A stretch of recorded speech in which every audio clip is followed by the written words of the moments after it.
Welcome back to Drinking with Craig and Roger. I'm Craig. I'm Roger. And today we kind of wanted to continue our coronavirus quarantine editions.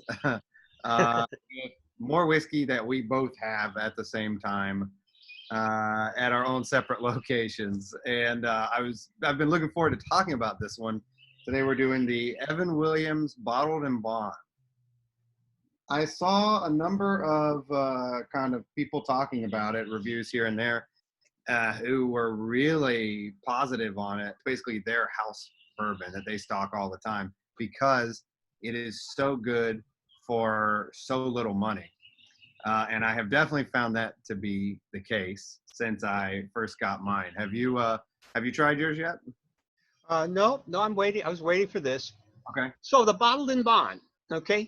It is 100 proof. Yep. To be bottled and bond, it must be bottled at 100 proof, and it must be from a single distillation season. Yep. So you can't mix up years, and it has to be aged at least 4 years. Right. So if they brag that it's aged 4 years, well, they all are, So don't. It's not like the others aren't. They say bottled and bond. Of course, there are bottled and bonds that are aged much longer. It's just at least 4 years. You years. can age it longer if you want to. Then they would say whatever its age is, but it has to be at least 4. So if they say bottled and bond, even if they don't give you an age statement, it's got to be 4. Yeah. And it's usually distilled at about 130 proof, and then when they're done aging it, they add water to bring it down to 100. Mm-hmm. Yep. And what I had learned that I thought was interesting, but the Bottled and Bond Act was actually the first truth in advertising law that went into effect because I guess, this is very important to people. And at the time, people were selling rot gut with all kinds of color added and nasty ingredients just to try to put it out there, sell it as bourbon. And as a consumer, you'd have no idea. Oh, well, that was, I think, much more common during Prohibition than it is these days. But I think when Prohibition was repealed, it took a little while for, the bourbon industry, or actually the whiskey industry, to ramp back up. So there may have been some unscrupulous things done very early to try and imitate aging. Yeah. And I think as far as aging goes, okay, you'll notice, if you look at this, it says Evan Williams since 1783.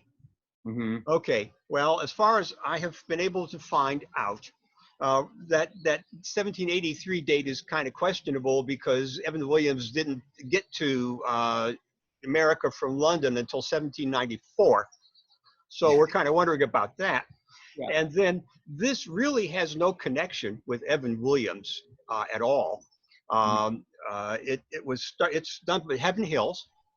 Yeah. And they started bottling something with the Evan Williams name in the 50s, 1950s. So there's no direct connection between Evan Williams, and this, but they did get the name, and maybe it reflects his formula. Who knows?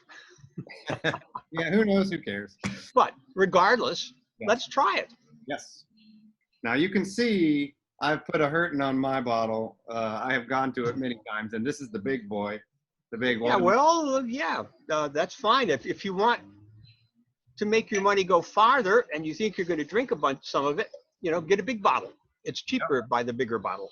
Oh yeah, quite a bit cheaper. This bottle was, I think I got this for $24, the big one, which if you break that down, considering it's 2 1/3 regular size bottles, I think it comes out to right around $10, $11 a bottle, something like that. Yeah.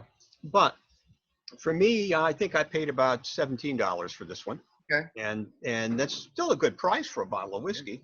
But the bigger one would have been less. All right. It's not an incredibly dark color at all. It's a light orange. Light orange. Yeah. It smells nice. Mm-hmm.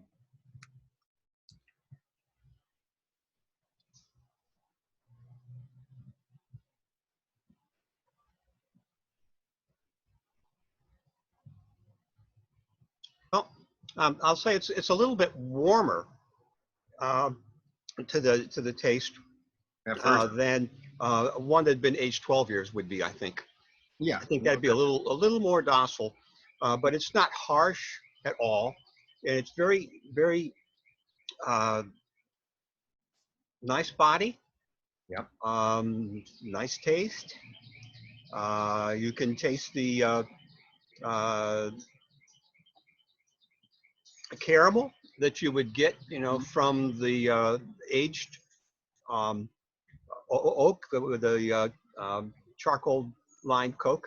In fact, Definitely. it does say bourbon, so it has to be in first use charred oak barrels. So it's the same thing. It's just um, pretty much like their other whiskey would be, except it's a higher proof, I think. Has a nice sweetness to it. I find like nice brown sugar sweetness. Mm. Very full flavor.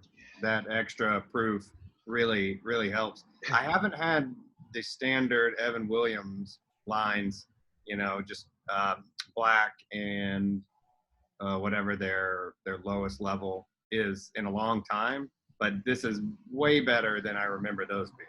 What about you?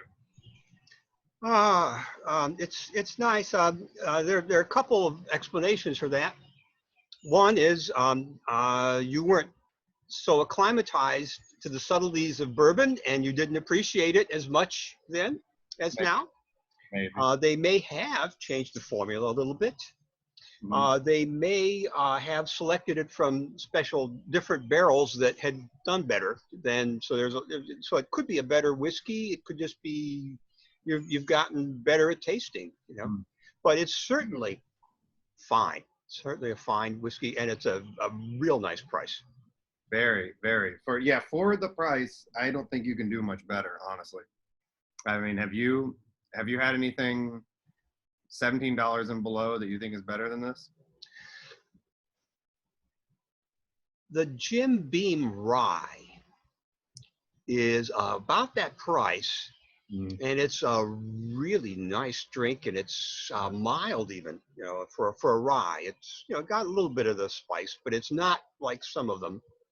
So yeah, I think Jim Beam Rye would be right in there with this, I think. Yeah, I could see that. It is good. I've had that, although it's been, again, several years at least since I had it. Since you brought it over and let me try it, Yep. It might be time for me to give that a whirl again. Yeah. Well, any of the rye whiskeys that are commercially available from a large distiller are going to be nice drinks, and they won't cost you very much. Yeah. But they have, in this day and age, like anything else, many different expressions, so they'll age it more. Yeah. Anyway, I think my takeaway from this particular whiskey is there's nothing not to like about it. Very pleasant. It's got a nice full flavor, and I just think maybe it doesn't have some of the what they would say the low end or some more distinct notes. Maybe you like more oak in yours. You might like certain things about certain bourbons more, but there's just nothing not to like about this, I think. No, it's a fine one. Fine. Something you're going to stock as a daily drinker, or have friends try when they come over, just at a party or something like that, or anything, where you're not looking for a tremendous standalone experience. I think this is hard to beat. Well, and another thing that strikes me about it is that for 100 proof, it's really mild on your palate. It's not that intense. No, not at all. I think so. It's easy down at 100, which is interesting. Yes, I have had nothing but good luck with any of the bottled and bonds that I've tried from any distilleries. I think it's kind of a winning formula. They knew what they were doing. Heaven Hill, like Buffalo Trace and many of the other distilleries, has a number of different brands, and they may use different formulas for the different brands. They may use the same formula for several brands, but just choose the barrels differently. Yep. Anyway, so that's pretty good. Did you notice what I'm wearing? You say I gotta pump up my brightness. Ah, there's the aforementioned Highland Park shirt. There it is with a collar, That's And a good looking shirt. yeah, it's a nice shirt. Let's see, it has the logo here on the sleeve. See, Nice. Kind of looks like a golf shirt. if I've been thinking, well, it's not a knit shirt now. It's an Oxford type shirt. Okay.